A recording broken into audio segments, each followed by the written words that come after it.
बातों के रहस्य में आप सबका स्वागत है। भारत में लाखों लोग दीपावली को सकारात्मकता और प्रकाश का पर्व मानते हैं। घर घर में माँ लक्ष्मी और श्री राम की आराधना होती है।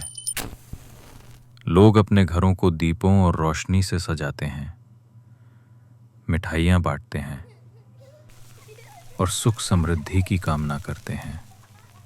लेकिन हर जगह ऐसा नहीं होता। कुछ लोग इसी रात का इंतजार करते हैं अपने बुरे इरादों को पूरा करने के लिए। कहते हैं दीपावली की रात इसलिए शक्तिशाली मानी जाती है क्योंकि ये अमावस्या की रात होती है और इसी अंधेरे में कई लोग तंत्र मंत्र और काले जादू का इस्तेमाल करते हैं। बीते कुछ सालों में इन बातों को लोग अंधविश्वास समझने लगे हैं। हर कोई इसे गंभीरता से नहीं लेता। राहुल भी उन्हीं में से एक था। उसके लिए दिवाली सिर्फ ताश खेलने और शराब पीने की रात थी। इस बार भी हर साल की तरह वो अपने दोस्तों के घर पार्टी करने गया। देर रात तक उसने जमकर शराब पी। एक एक करके सब लोग निकल गए, पर राहुल नहीं उठा। अंत में उसके दोस्त को उसे लगभग धक्के देकर बाहर निकालना पड़ा। वो अपनी गाड़ी से नहीं आया था, इसीलिए बाहर निकलकर वो मेन रोड तक पहुंचा और टैक्सी बुक करा ली। ऐप पर इंतजार का समय 15 मिनट दिखा रहा था। टाइम पास करने के लिए वो लड़खड़ाते हुए गाना गाने लगा। आसपास के घर दियों और रंग बिरंगी रोशनियों से चमक रहे थे। तभी कुछ मिनट बाद उसकी नज़र सड़क के चौराहे पर पड़ी। एक छोटी सी पुतली हरी घास से गुथी हुई, जिसमें किसी के बाल लिपटे थे, वो रोड के बीचों बीच पड़ी थी। राहुल ने उसे चिड़चिड़ाते हुए देखा, गाली दी और पैर मारकर उसे दूर फेंक दिया। जैसे ही राहुल ने उसे लात मारी, उस गली की सारी दिए और लाइटें एक साथ बुझ गए। वो चौंक गया। उसने चारों ओर देखा और मन ही मन बिजली विभाग को गाली दी। उसने मोबाइल निकाला, लेकिन कुछ लोड नहीं हुआ। उसके मोबाइल में सिग्नल ही नहीं था। उसका चेहरा गुस्से से लाल हो गया। आसपास किसी भी तरीके की रोशनी नहीं थी, बस कहीं दूर जलते हुए स्ट्रीट लैंप्स। उसकी आंखें अंधेरे में ढलने लगीं। उसने देखा एक बिजली के खंभे के पीछे से कोई उसे देख रहा था। वह उकलू होकर छिपा बैठा था और सिर्फ सिर बाहर था। राहुल ने आंखें छोटी करके देखा।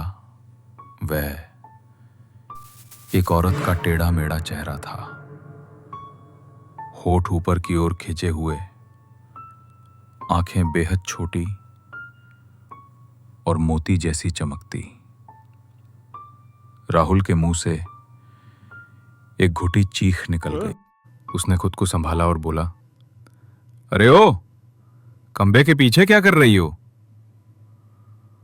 उस औरत की मुस्कान अब आंखों तक फैल चुकी थी।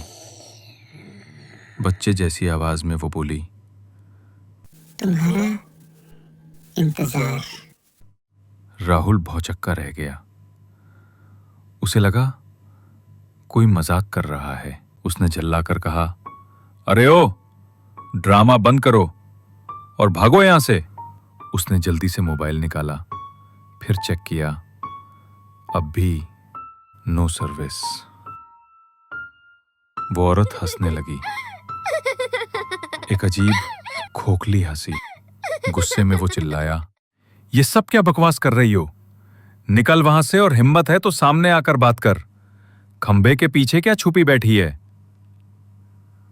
उस औरत की हंसी अचानक थम गई। उसने अपना हाथ खंबे पर रखा। लंबी उंगलियां, नुकीले धातु जैसे नाखून।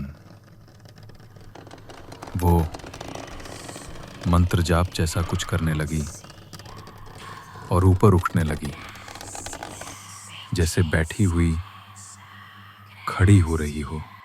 लेकिन वो रुकी नहीं। 5 फीट, 6, 8, वो अब 10 फीट की ऊंचाई से राहुल को घूर रही थी। राहुल की आंखें फैल गईं। तभी उस औरत ने एक भारी मर्दाना आवाज में कहा, इंतजार खत्म हुआ। राहुल के पैरों तले जमीन खिसक गई। वो पलटकर भागने लगा। तभी अचानक एक टैक्सी उसके सामने आई। उसके संभलने से पहले ही टैक्सी ने उसे टक्कर मार दी। टक्कर लगते ही उस गली की सारी लाइटें और दिए फिर जल उठे। आंखें बंद होने से पहले राहुल ने धुंधली नजर से वही औरत देखी। वो उसके पास आ रही थी और उसके मुंह से लार टपक रही थी। जब टैक्सी वाला दौड़कर आया, वहां राहुल नहीं, बल्कि एक काली और मुरझाई हुई घास की पुतली थी। अगर तुम भी कभी किसी पुतली या नींबू मिर्च को मजाक समझो, तो याद रखना, अंधविश्वास हंसता नहीं, इंतजार करता है। अगली बार मिलते हैं एक और राज के साथ। तब तक स्टे ट्यून्ड।